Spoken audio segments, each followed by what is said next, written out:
ఈ పెద్దాయన పేరు నాగేశ్వరరావు. బ్యాంకులో పనిచేసి రిటైర్ అయిండట. 10 రోజుల కింద ఈ పెద్ద మనిషికి సైబర్ చీటర్స్ ఫోన్ చేసి, మీరు నగదు హవాలా చేస్తున్నారు, మిమ్మల్ని డిజిటల్ అరెస్ట్ చేస్తున్నాం, ఏడికి గదలద్దు, ఎవరికి చెప్పొద్దు అని బెదిరించారట.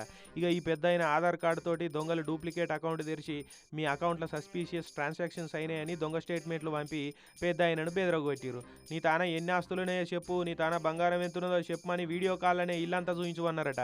బీరువాల ఏందో కాగితాలు కనిపిస్తే అవి ఏంటి అని అడిగిరట.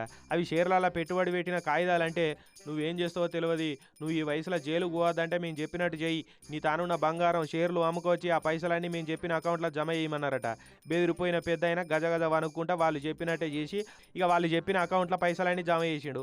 ఆఖరికి ఇల్లు కూడా అమ్మి ఆ పైసలు మాకు ఇవ్వాలని బెదిరిస్తే, ఇది నేను అమ్మను, నేను పోలీసు వాళ్ళకి ఫిర్యాదు చేస్తానంటే, పోలీసు వాళ్ళకి చెప్తే మేము మీ ఇంటికి వచ్చి అరెస్ట్ చేస్తాం, కొట్టుకుంటా తీసుకుపోతామని ఇంకా బెదిరించిరట. ఆఖరికి పాపం వాళ్ళ ఇంటి ఆమెను కూడా ఎటు గదలనియలేదట, ఒంటికి రెంటికి కూడా పోనీయలేదట. పాలు కూరగాయలు తెచ్చుకుంటామన్నా కూడా వాళ్ళ చేతులతోటి వాళ్ళ ఇంటికే తాళం పెట్టించిరట. ఇక అంతగానో మోసపోయినాక కూడా పెద్ద ఆయనకు ఏడకింత అనుమానం రాలే. ఇల్లు అమ్మాలే అనే వరకు అది అమ్ముడు ఇష్టం లేక నన్ను కొంతమంది ఇట్లా కాల్స్గా తిని పైసలు పట్టిస్తున్నారని పోలీసు వాళ్ళు పోయి గప్పుడు ఫిర్యాదు ఇచ్చిండట. పోలీస్ స్టేషన్లో పోయినాక పెద్ద ఆయనకు కథ అంతా అర్థమైపోయింది. ఫోన్లు చేసింది నిజంగా ఇన్కమ్ ట్యాక్స్ వాళ్ళు, సిబిఐ వాళ్ళు కాదు, దొంగలని తెలుసుకొని నెత్తి కొట్టుకుంటున్నాడు ఇప్పుడు. ఇక